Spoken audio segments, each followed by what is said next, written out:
Good morning all of you. जो विश्व स्तरीय राजनीति विज्ञान का जो केंद्र बनने जा रहा है अध्ययन का, काउंटर डिबेट का, CRL यूनिवर्सिटी कुछ ही दिनों में दावा करेगी अपनी तरफ से कि विश्व में राजनीति विज्ञान का सबसे उच्चतम अध्ययन केंद्र है। इसी कड़ी में आजकल 26 जनवरी रिपब्लिक डे तक राष्ट्रीय पर्व जो भारत का है, कानूनी दिवस भी माना जाए उसे। कल हमने सुशासन दिवस मनाया है 25 दिसंबर को। सु उपसर्ग लगने से शासन से पहले सु अच्छाई का सूचक है।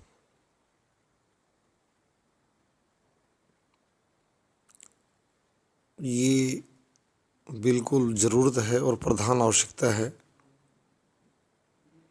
भारत माता की, भारत देश की, भारत की जनता की नहीं, विश्व समुदाय की भी, कि सुशासन हो,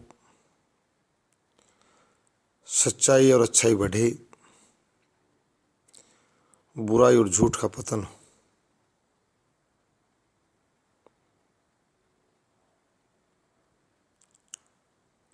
बैड बार्किंग बंद हो,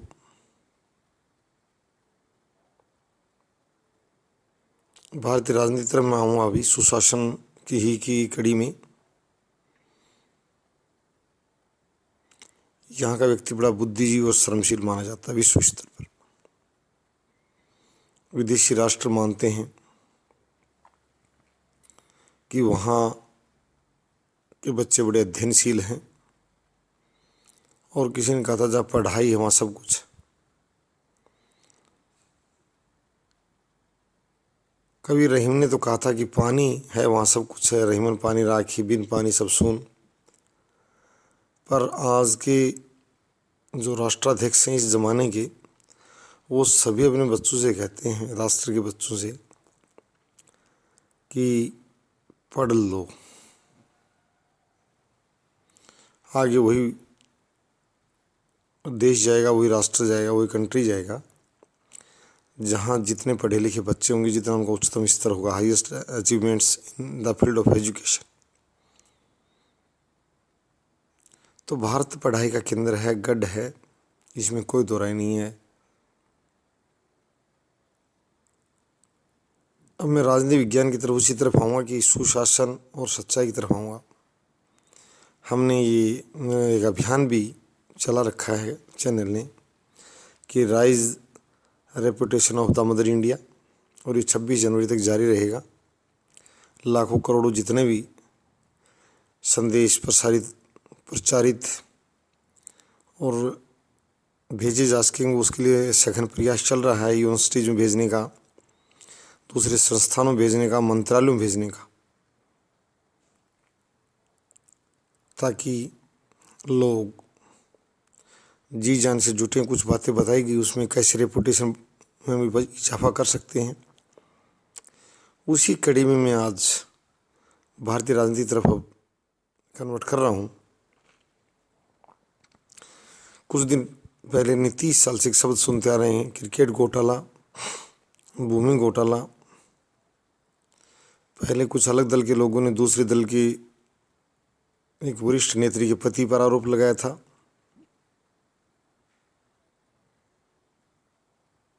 काला कारनामा के नाम से हरियाणा भूमि घोटाला, राजस्थान भूमि घोटाला, राजस्थान सरकार ने उसको खरीद में सहायता की, बॉर्डर बिका, इस तरह की खबरें भी कुछ अखबारों ने सुर्खियां बनाई। लंबा अरसा हो गया उस बात को सुने हुए। किसको लूटा था उसने, राज्य को या जनता को या किसी व्यक्ति को, कितना लूटा था? मैं आरोप लगाने वालों पर कहूँगा, गद्दार न बने, झूठे न बने। ये भी आपको पता होना चाहिए, झूठा मुकदमा लेकर आना भी 182B के तहत दंडित किया जाना बनता है। यदि खा गया था राज्य की जनता और राज्य के धन को चूना लगाया, या किसी किसान को लगाया आतंकित कर स्थिति स्पष्ट करी जिन लोगों ने आरोप लगाया था। ये भी तय करना होगा कि आरोप लगाने वाला सिद्ध भी करे कि आरोप झूठा था या सच्चा था, क्या उसको कभी बदनाम तो ना किया गया था। आज सुशासन दिवस पर मैं ये भी कहूँगा, यदि वो सिद्ध कर पाते हैं तो काला मुंह उसका है, यदि नहीं कर पाए तो काला मुंह आरोप लगाने वालों का है। मैं ये बता देना चाहता हूँ, ये भारतीय कानून बोलता है, भारतीय संविधान बोलता है। जब हम सुशासन की बात करते हैं, कितना खाया था और कहाँ है, और वो अगर खाया गया था तो आज तक वो धन निकाला क्यों नहीं गया। वो जिम्मेदारी राज्य सरकारों की थी, केंद्र की थी या न्यायालय की थी, जो भी एजेंसी उसके लिए जवाबदेही थी, उसको ऊपर गंभीर आरोप लगे थे। और भारत की सदस्य जो भारत माता के बेटे थे बड़े उद्वेलित हुए थे कि अगर उस चोर ने हमारा धन खाया है तो उसे क्या सज़ा मिली है। हमारी पंचायतें ऐसे लोगों पर बड़े कठोर दंड देती रही हैं, परंतु ये भी ध्यान रखिए, यदि किसी निर्दोष व्यक्ति पर आरोप लगाया गया था तो आरोप लगाने वाला भी उतना काले मुंह का हकदार है। उस पर दंड लगाया जाए, दंड आयात किया, बिल्कुल उस पर अध्यारोपित किया जाए दंड, इम्पोज्ड पेनल्टी, ये जिस व्यक्ति ने उसको ब्लेम किया था उस पर दंड कहाँ है, ये नहीं चलेगा। मैं भारतीय न्यायपालिका को कहता हूँ कि खड़ी हो, सुप्तावस्था में ना आए। ये कौन सी बात है कि करोड़ों लोगों के चेहरे में जो बात एक प्रकार से संचारित की गई थी कि उसने खा गया, और यदि खा गया तो धन कहाँ है और खाने वाला काला कहाँ है। नहीं खाया तो उसको बदनाम क्यों गया, सफ़ेद आदमियों काला क्यों कहा गया, और आरोप लगाने वाले से हम धन लेंगे। ये ऐसे बनेगा महिला विश्वविद्यालय इन चोरों को बुलाकर।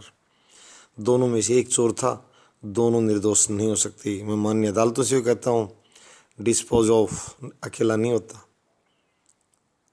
भारत के प्रधान न्यायाधीश को एड्रेस कर रहा हूँ मैं, चीफ जस्टिस ऑफ इंडिया को भी, कि आपकी छोटी अदालतें जब ये कहती हैं, बाहर निकलते हुए लोग हमें बताते हैं कि सर बदमाशी कर गया जज, किसी को दोषी नहीं ठहराया, न तो पेटिशनर को न रिस्पोंडेंट को, और ऐसा कभी नहीं होता। एक व्यक्ति कह रहा था चोरी की है, दूसरा कह रहा नहीं कि, उनमें से एक दोषी है। डिस्पोज ऑफ न्यायपालिका को ध्वस्त करने की प्रणाली है, कुछ नहीं है, एक व्यक्ति दोषी है। ये बहुत विशेष स्थिति में होता है डिस्पोज ऑफ का मामला, जो कुछ संवैधानिक मामलों से जुड़ा हो। कई बार ये खुद अधीनस्थ अदालत ये मानती हो कि मामला अगर उच्च अदालत देख ले ज़्यादा बेहतर है। डिस्पोज ऑफ का कुछ अर्थ है, इसका मतलब ये नहीं है कि पेटिशन को न्याय न दिया जाए प्रमाण के बावजूद, और डिस्पोज ऑफ को आगे धक्के खाने के लिए परिषद के न्यायपालिका हिस्सा नहीं है प्रधान न्यायाधीश महोदय। छोटी अदालतें बदमाशी कर रही हैं, जवाबदेही हमारी नहीं है। जज नंगा होकर नंगा न्याय दे रहा है, उसको जूत मारने का हक आपको है ना कि हमें? आपको अधिकार है, हक है, और आपका दायित्व भी।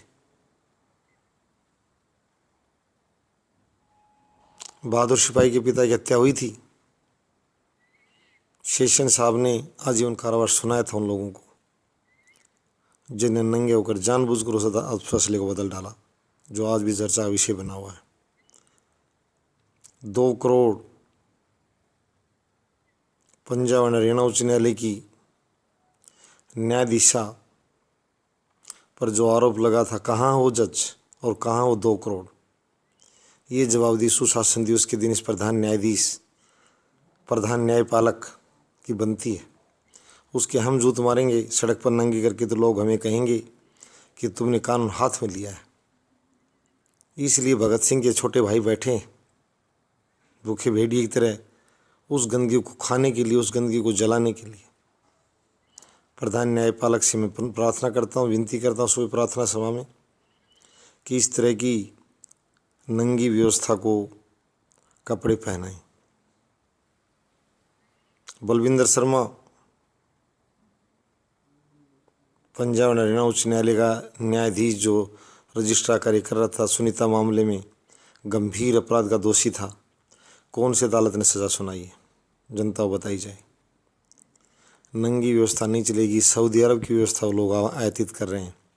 मैं भारतीय संविधान की व्यवस्था पर भी संविधान पालकों से भी कह रहा हूँ कि रेस्पेक्ट टू कॉन्स्टिट्यूशन में जब अमेंड करते हैं तो एक अमेंड और भी करने के लिए सोच लीजिए कि सऊदी अरब की व्यवस्था और हमारी व्यवस्था किसके करीब है। हम अमेरिका जाएं, उत्तर अमेरिका के देश में जो हमसे कितनी दूर है, या सऊदी अरब के नज़दीक जाएं। या कठोर दंड आयातित किए जाते हैं इस तरह लोगों पर। न्यायपालिका को सुधारने के लिए भी आगे आए न्यायाधीश महोदय, भारत माता के अच्छे बेटे आगे आए। गोगोई जैसे न्यायाधीशों की जरूरत नहीं है, अच्छे न्यायपालकों की जरूरत है। राष्ट्रवाद बढ़ाने के लिए, नागरिकों को कर्तव्य भाव जगाने के लिए जरूरी है कि अच्छे आदर्श से पेश की जाए, हौसला पस्त होता है। भगत सिंह जी, लाला लाजपत राय, सुभाष चंद्र बोस जी और चंद्रशेखर जी, विपिन चंद्र पाल, जो दूसरे जो भारत माता शहीद हुए थे, वे हंसते हंसते मरे थे। अगर उनकी आत्मा को जाकर बता दिया जाए तो आत्मा रोने भी लग सकती है उनकी। मैं आज ये बता देता हूँ प्रधान कार्यपालक को,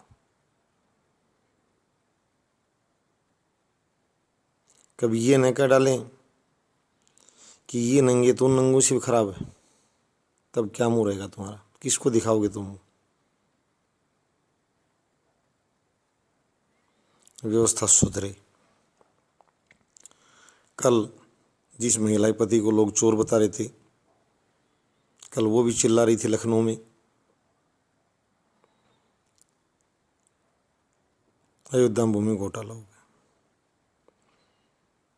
पहले अपनी सफाई तो दे, उसने दूसरों पर और मत डाला। भूमि घोटाला उससे पूछा जाना चाहिए, इसका सा दायर करवाने के लिए कहा जाना चाहिए, इसका सा दायर के लिए माननीय अदालत में। कहाँ हुआ भूमि घोटाला, और नहीं सिद्ध कर पाए तो दोषी वो बने। दिल्ली क्रिकेट संघ,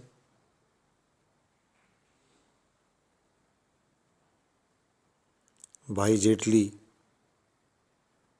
के आंसू तक आ गए थे। कहा मैं, जब मेरे ऊपर आरोप लगाया कि मैं दोषी नहीं हूँ, मैं चोर नहीं हूँ, मैंने अदालत को बताया गया, और राम जेठमलानी को, जज को ये कहना, जज महोदय को कहना पड़ा था कि थोड़ी भाषा में शालीनता भी लिया, उचित नहीं है। बाद में जो ये नया नेता हो रहा है केजरीवाल, उसने कहा कि माफ़ी मांगता रहा। माफ़ी मांगने की जरूरत ही नहीं है, क्यों मांग रहा तू माफ़ी। यदि दोषी नहीं है तो अपने कोटेशन बना रहे अपने कमेंट्स पे जाए, दोषी है तो क्यों ऐसे बयान क्यों देता भाई तू, जो माफ़ी मांग रहा है, ये गलत है। ये चीज़ें शोभा नहीं देती। मैं सभी को कह रहा हूँ, भारतीय राजनेताओं, जो छोटे कद से लेकर बड़े कद तक जो भी लोग राजनीति कर रहे हैं, कि शालीनता बनाएं और कानूनी भाषा सीखें। मैं माफ़ी मांग रहा हूँ, झूठे आरोप लग देना, आरोप कुछ मिला नहीं। कल मैं ये भी संविधान दिवस मनाने जा रहे हैं, ममता बनर्जी को मैं in the morning assembly kicking करूँगा। एक जिम्मेदार मुख्यमंत्री बने, उसके शिक्षा मंत्री का जो ये बयान है, मैं बिल्कुल, मैं इन चीज़ों के दावे के साथ खड़ा हूँ। मैं ये बताना चाहता हूँ इन सबको, उसके शिक्षा मंत्री का बयान वो राज्यपाल महोदय के पद की गरिमा को ही खत्म करना चाहता है, भारतीय संविधान आस्था व्यक्त नहीं करना चाहता। यूनिवर्सिटीज़ की चांसलरशिप को लेकर मामला था, वो कह रहा था कि हम अध्ययन कर रहे हैं, और राज्यपाल महोदय को चांसलर पद से हटाना चाहते हैं। ये कोई भाषा ही नहीं है, बहुत गरिमापूर्ण पद है। यदि उसको व्यक्तिगत रूप से वो कानूनी है, उसके पास आधार है, तो माननीय अदालत में है। प्रेस में इस तरह की बातें और भारतीय संविधान को ललकार रहा है, इस तरह के मंत्री को डिसमिस भी किया जाना चाहिए और सजा दी जानी चाहिए। अगर आधार है तो उसकी बात को, उसको न्याय दिया जाना चाहिए। मैं ये भी साथ कह रहा हूँ, गैर जिम्मेदार बयान देना सब बंद करें। मैं ये भी सूचित और सुशासन दिवस के दिन कह रहा हूँ, अगर बयान दिया जाए तो उसको सिद्ध किया जाए। हमें तो ये हमेशा करें, आपके पास है तब प्रमाण लेगी, हमेशा कहते हैं।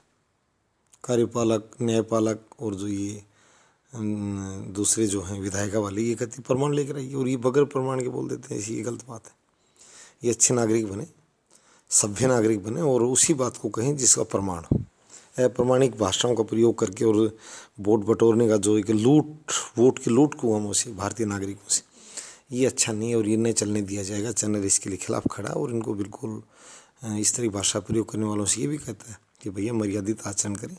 और प्रधान न्यायपालक महोदय से मैं मॉर्निंग असेंबली से सीधी प्रार्थना कर रहा हूँ कि छोटे दर्जे के जज काफ़ी हद तक दोषी हैं, उनके ऊपर जो है ना, उनको लताड़ें, उनको ऐसे लताड़ें जैसे एक बदमाश और गुंडे को पुलिस के बाद सड़क पर पीटती है ना, इस ढंग से प्रधान कार्यपालक महोदय से बता रहा हूँ मैं।